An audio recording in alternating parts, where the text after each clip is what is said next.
नमस्कार, जय हिंद, वंदे मातरम। अध्ययन गंगा के यूट्यूब मंच पर आप सभी का स्वागत और हार्दिक अभिनंदन।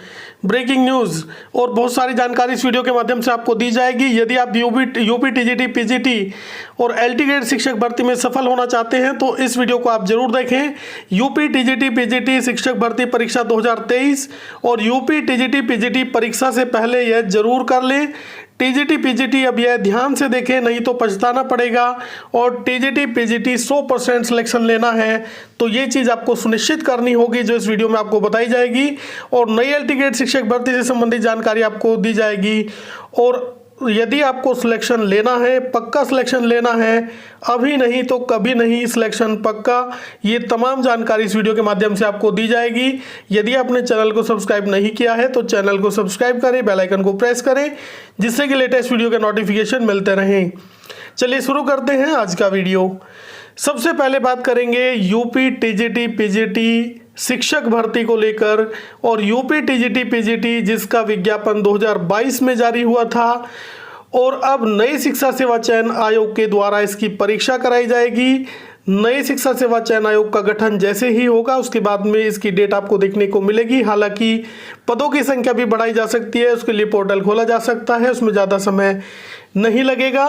तो 2023 में ये परीक्षा आपको देखने को मिलेगी। और लेकिन परीक्षा के लिए जो ज़रूरी चीज़ें हैं, यदि आप चाहते हैं कि सिलेक्शन आपका निश्चित हो, पक्का सिलेक्शन आप चाहते हैं टीजीटी पीजीटी के अंदर, तो ये चीज़ आपको विशेष ध्यान देना पड़ेगा और इसको आपको सुधारना पड़ेगा, तभी आप सिलेक्शन ले सकते हैं, नहीं तो आप सिलेक्शन नहीं ले सकते। क्योंकि इतना बड़ा कंपटीशन होता है, लगभग 13 लाख अभ्यर्थियों ने यहाँ पे आवेदन किए हैं, 4163 पद यहाँ पे कुल हैं। हालांकि यदि पदों की संख्या बढ़ाई भी जाती है तो 15 से 16 हज़ार पद हो सकते हैं, या ज़्यादा से ज़्यादा 22 हज़ार तक पद ये हो सकते हैं, ऐसी संभावना है। तो इतने पदों पर यदि सिलेक्शन लेना है और अभ्यर्थी काफ़ी ज़्यादा हैं, 13 लाख अभ्यर्थी बहुत ज़्यादा है, बहुत बड़ा जन सैलाब है। और यदि आप चाहते हैं कि आपका सिलेक्शन सुनिश्चित हो तो आपको इन बातों पर विशेष ध्यान देना पड़ेगा। क्योंकि आजकल जो अध्ययन की जो सामग्री आ रही है उसमें काफ़ी भ्रमित अभ्यर्थी हो रहे हैं और बहुत सारी सामग्री आपको बाज़ार में मिल जाएगी। लेकिन कौन सी सामग्री आपको लेनी है, अध्ययन सामग्री का चयन आपको कैसे करना है। और बहुत से अभ्यर्थी ऐसे होते हैं कि मार्केट में जो भी किताबें आती रहती हैं, नई नई लुभावनी किताबें जो देखने से, ऊपर का कवर देखने से ऐसा लगता है कि इसको लेने से तो सिलेक्शन निश्चित ही होगा। तो आपको क्या करना है, सबसे पहली ज़रूरी बात यह है कि जो आपका सिलेबस है, यदि आप टीजीटी की तैयारी कर रहे हैं तो टीजीटी का सिलेबस, यदि आप पीजीटी की तैयारी कर रहे हैं तो पीजीटी का सिलेबस, चाहे वही सब्जेक्ट आपका टीजीटी हो, वही सब्जेक्ट आपका पीजीटी हो, लेकिन टीजीटी और पीजीटी के सिलेबस में काफ़ी अंतर है। और बाज़ार में जो किताबें उपलब्ध हैं वहाँ पे TGT, PGT, net JRF, assistant professor, सबके लिए एक जैसी किताबें निकाल दी गई हैं और अभ्यर्थी उनको खरीदते हैं, उन्हीं से अध्ययन करते हैं और वहाँ पे भ्रमित होते हैं। जो चीज़ उनके सिलेबस में नहीं है वो चीज़ें पढ़ी जाती है और बाद में रिजल्ट जो उसका होता है, चयन उनका नहीं हो पाता। तो आपको किस चीज़ का विशेष ध्यान रखना है, चाहे वो टीजीटी पीजीटी की शिक्षक भर्ती हो या एलटी ग्रेड की शिक्षक भर्ती हो, दोनों में डिफरेंस भी मैं आपको बताऊंगा। और यदि आप टीजीटी और पीजीटी दोनों के लिए आवेदन किए हैं तो आपको किसका अध्ययन करना है, और यदि केवल आपको पीजीटी का अध्ययन करना है या आपको केवल टीजीटी का अध्ययन करना है तो आपको किस प्रकार से अपना तैयारी करनी है। और जो सामग्री जो बाज़ार में उपलब्ध है, विभिन्न प्रकार की सामग्री आपको मिल जाएगी। हालांकि जो मानक पुस्तकें होती हैं या एनसीईआरटी वगैरह की जो पुस्तकें होती हैं उनसे भी आपको तैयारी करनी चाहिए, क्योंकि वहीं से बेस मजबूत होता है। उसके बाद में यदि समय कम है तो आपको इस तरह की किताबों का भी सहारा लेना पड़ता है। हालांकि इनकी भी आवश्यकता होती है और प्रैक्टिस सेट भी बहुत ज़्यादा ज़रूरी होते हैं प्रैक्टिस करने के लिए। लेकिन आपको विशेष ध्यान, यदि हम किसी भी एक सब्जेक्ट को लें, अगर आपका टीजीटी इंग्लिश का सब्जेक्ट है, टीजीटी इंग्लिश की तैयारी आपको करनी है और पीजीटी इंग्लिश की तैयारी आपको नहीं करनी है। और बाज़ार से यदि आप किताबें खरीदेंगे तो वहाँ पे टीजीटी और पीजीटी दोनों का सिलेबस वहाँ पे मिक्स मिलेगा। आप वो टॉपिक भी क्लियर पढ़ेंगे जो आपको नहीं पढ़ने हैं, जो केवल पीजीटी के लिए हैं, टीजीटी में नहीं पूछे जाएंगे। इसी प्रकार से जैसे सोशल साइंस सब्जेक्ट है, सोशल साइंस यदि आप केवल आपको टीजीटी का चयन करना है, टीजीटी की परीक्षा आपको देनी है, तो टीजीटी के लिए पहले तो जिस प्रकार से 4 सब्जेक्ट होते हैं, कोई 2 सब्जेक्ट आपको लेने हैं और वो 2 सब्जेक्ट में कितना आपको पढ़ना है, केवल वही आपको पढ़ना है जो टीजीटी के सिलेबस के अंदर है। तो ये ध्यान रखिएगा कि पूरी तैयारी के दौरान, पूरी परीक्षा तक जो आपकी तैयारी होगी उसके दौरान सिलेबस आपके सामने होना चाहिए। सिलेबस के अकॉर्डिंग आपको तैयारी करनी है, टॉपिक टू टॉपिक आपको तैयारी करनी है।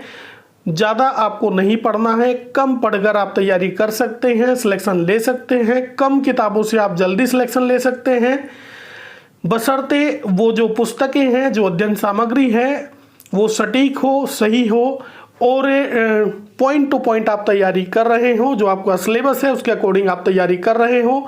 ऐसा नहीं होना चाहिए कि आप टीजीटी की तैयारी करते हैं लेकिन आपने कोई प्रैक्टिस पुस्तक या कोई प्रैक्टिस सेट उस तरह का खरीदा जहां पे पीजीटी और टीजीटी दोनों कंबाइंड दिए गए हैं, तो ऐसी पुस्तकों को पढ़ने से आपका नुकसान हो सकता है।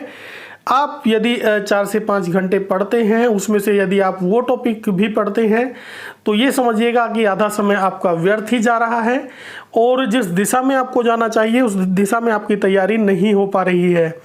तो यदि आप पॉइंट टू पॉइंट तैयारी करना चाहते हैं, स्मार्ट वर्क आप करना चाहते हैं, जितना आपका सिलेबस में है उतना ही आपको पढ़ना है और वो तभी संभव होगा जब सिलेबस आपके सामने होगा।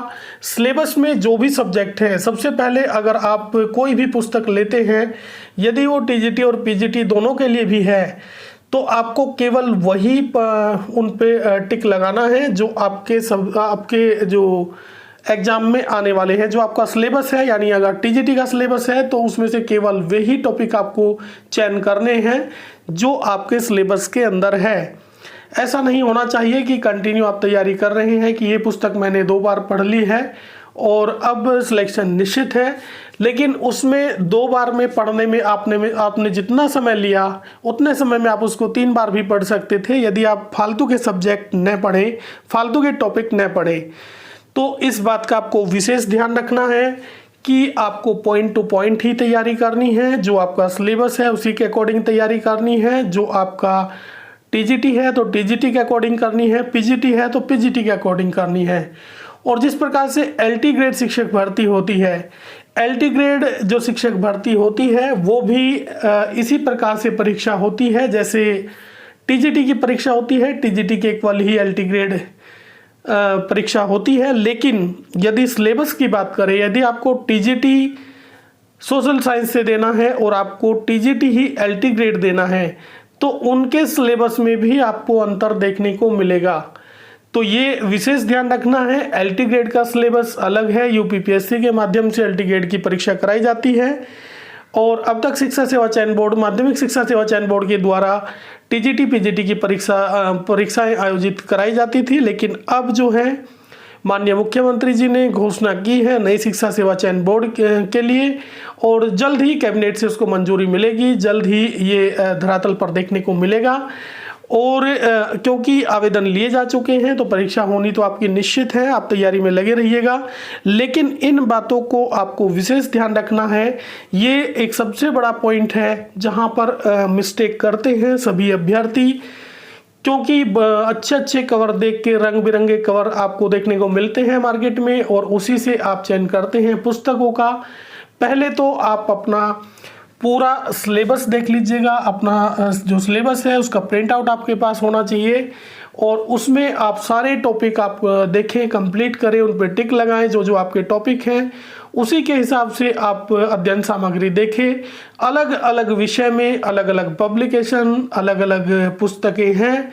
जो अच्छी पुस्तकें हैं जिनके लिए अलग से भी आपको वीडियो दिया जाएगा, किस सब्जेक्ट के लिए आपको कौन सी पुस्तकें खरीदनी चाहिए, ये तमाम जानकारी भी आपको दी जाएगी। इसके लिए अलग से वीडियो बनाई जाएगी सब्जेक्ट वाइज, किस सब्जेक्ट में किस पुस्तक का अध्ययन आपको करना चाहिए और कहाँ से ज़्यादा प्रश्न पूछे जाते हैं, कहाँ से कम प्रश्न पूछे जाते हैं, इस बात का आपको विशेष ध्यान रखना है। और यदि आप पूर्व में आयोजित परीक्षाओं के जो प्रश्न पत्र हैं, यदि आप उनको देखेंगे, उनका अध्ययन करेंगे, तो वहाँ से आपको आइडिया हो जाएगा कि किस पोर्शन से ज़्यादा प्रश्न पूछे जाते हैं, कहाँ से कम प्रश्न पूछे जाते हैं, तो उसी के अकॉर्डिंग आप अपनी तैयारी करें। तो ये चीज़ें बहुत ही ज़रूरी है। अध्ययन सामग्री जितनी कम होगी, जितनी सटीक होगी, उतना ही आपके लिए फ़ायदेमंद होगा। और ये भी आप सुनिश्चित करें कि आपको प्रैक्टिस सेट ज़्यादा से ज़्यादा करने हैं। हालांकि प्रैक्टिस सेट आप तभी पर कर पाएंगे यदि आपका सिलेबस कंप्लीट है, आप पूरा अध्ययन कर चुके हैं, जो भी आपका पूरा सिलेबस है उसको आप पढ़ चुके हैं।